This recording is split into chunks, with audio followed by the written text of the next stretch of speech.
Zelda, and I can't see my script. Okay. I also go by Judith Z. Miller. This is Altar as Home.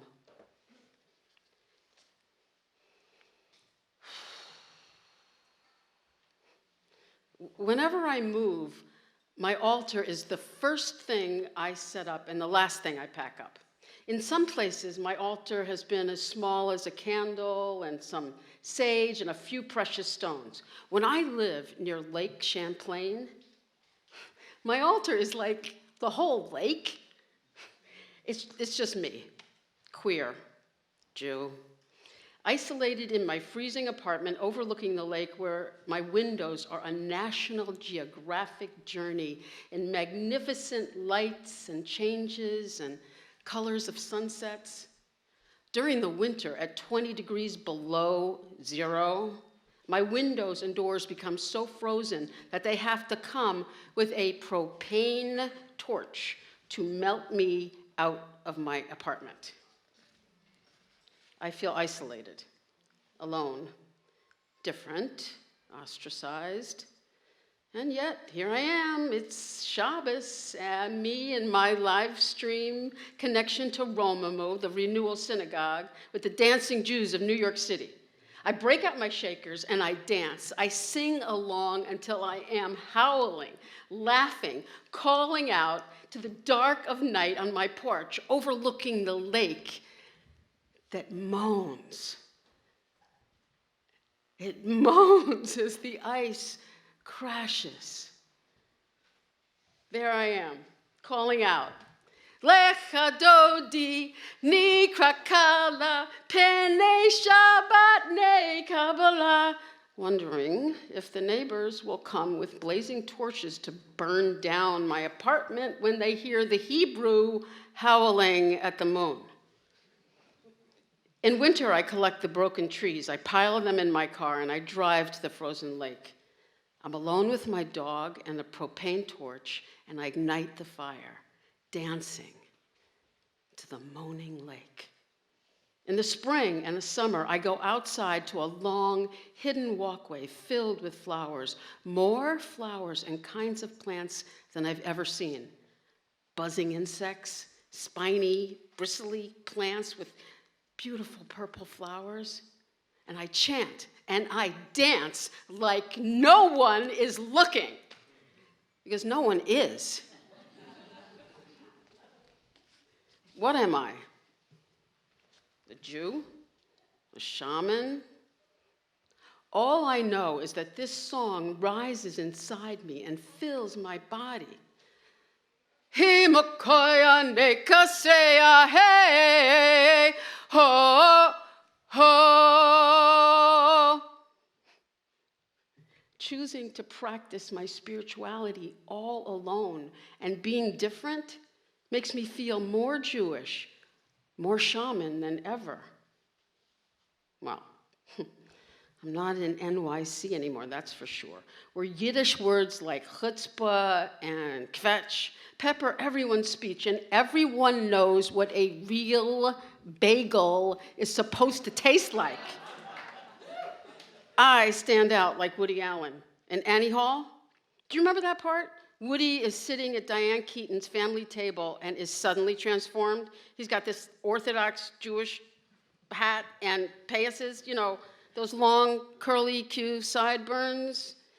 Well, I stand out.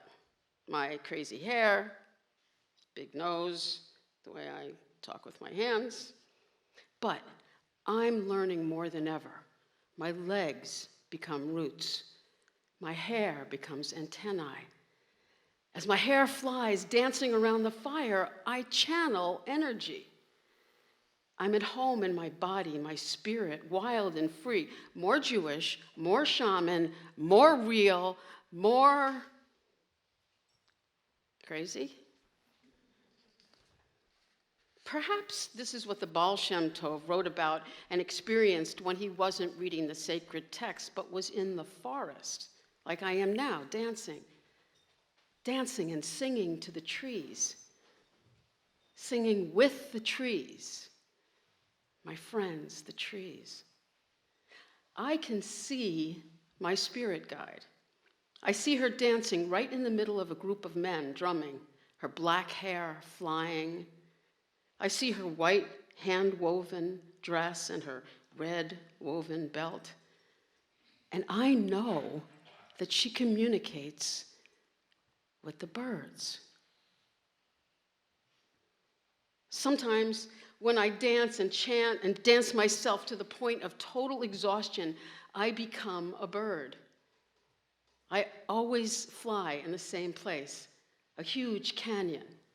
I can feel my arms become muscular wings as I soar out into the smooth crevices of the canyon and over the green meadow. When I pray, I remind myself to remember who I am. Not that I'm a woman or a Jew or an American or a lesbian or all of those other labels I've acquired along the way, but to remember my spiritual essence, my connection to the deepest, most expansive places in my heart and to my lineage of shamanic, ecstatic dancers. This is home to me in the deepest sense, and this is the body I take with me always, wherever I go. Okay, I'm going to admit something. Sometimes I wonder if I'm making all of this up, if I'm crazy, and if the chant I call out is really just gibberish. But most of the time, I feel that I'm chanting in an ancient, secret language that is passing through me from a primal origin, reaching me here, now, bringing me to this holy place. A few years ago, I decided to visit my family home. This is not easy for me. I spent 6 months working on morning pages, writing for the first thing I do every single day when I get up. I write down every single memory that's in each and every room because I am so frightened to go back. I write about the tears and the beatings, the fear and the screams. I write about how alone and angry and unprotected I felt, about how secretly at night I scrape off the little picket fence wallpaper that surrounds my bed with my fingernails. It takes me a lot of work to go back. The woman who lives there now says it's okay for me to come by. I explain in a letter and in advance on the phone that I would like to spend time in each room alone. But when I get there, she hangs around me like a puppy dog, following me from room to room, asking me questions like, where does that air vent go? And does this light switch do anything?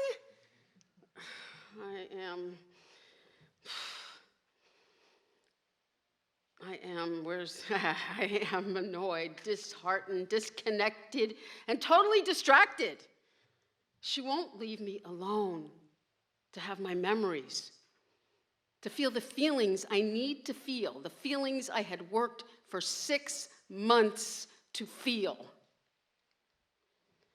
As I'm leaving the house, I see this woman's child playing in my old driveway, the place where I spent most of my time, flinging a ball over and over and over again against the garage in anger and frustration, and also learning about my strength and my agility. I think, I hope this child has a happy life in this house. Maybe this child will grow up with love and safety. Maybe the house itself will be transformed. Maybe. Later, when I'm back home, in the home that I've made for myself, I realize that all the work of writing down each memory, each detail, each day for 6 months has brought me some kind of peace, some resolution I didn't need to experience in the house. My altar has now become my entire apartment, my sanctuary. I have a primary altar where I've placed the Hanukkah menorah my mother gave me, my grandmother's Shabbos candles, and the large clay pot. It's covered with lizards. I have tiny metal figures of the patriarchs and the matriarchs from the Hebrew Bible that I inherited from my Aunt Mimi, all lined up in a teeny tiny little row, and then they're chased by Pharaoh, and then they're crossing the Red Sea, which is actually a little blue slice of a geode. My altar is story. There are ashes in a metal box from my Great Dane, Zuli, my last gorgeous Dane, and my neighbor Cy, who I helped care for 2 years till his passing. It's filled with feathers and special resins to burn, pine needles, all manner of things I've collected from hikes with my dog. There are goblets of water on the altar, on the top and below, and handwritten names, lots of them, on pieces of paper, representing friends and loved ones who are sick or in need of healing. I often chant and pray and dance near my altar, and I burn the resins and the sage, and I cover my body with the smoke. I need this place that my altar makes for me, that I've made for me, that carries me back to who I know I am and where I really come from. Well, then there's the apartment itself, with its high wood beam ceilings and tall windows filled with plants and light. You are so great. You have a refrigerator and a stove that are new and actually work. You are warm, welcoming, and safe. I can hang my hand-carved trees on your walls and ceilings and surround myself with all the things I love. I enjoy coming home to you, knowing that my things are safe inside, that the fire detectors work, and that you are quiet and serene. I really appreciate that I can create my artwork inside you and even show it in the building when I'm done. Sometimes I wish I could paint all of your walls and cover them with mosaic, but I understand, honey. We all have our limitations. I remember lying in bed the first night here, looking up at your high, angular wooden ceiling over my bed, thanking God that I had arrived, that I am safe, and not in some cardboard box, shivering with my dog.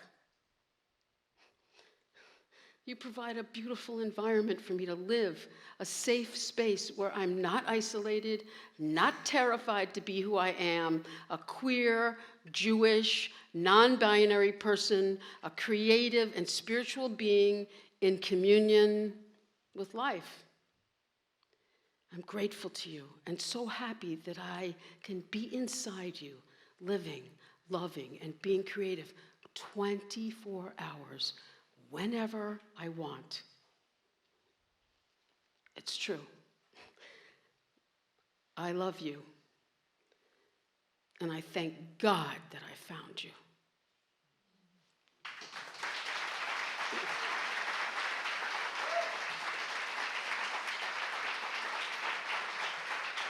Thank you.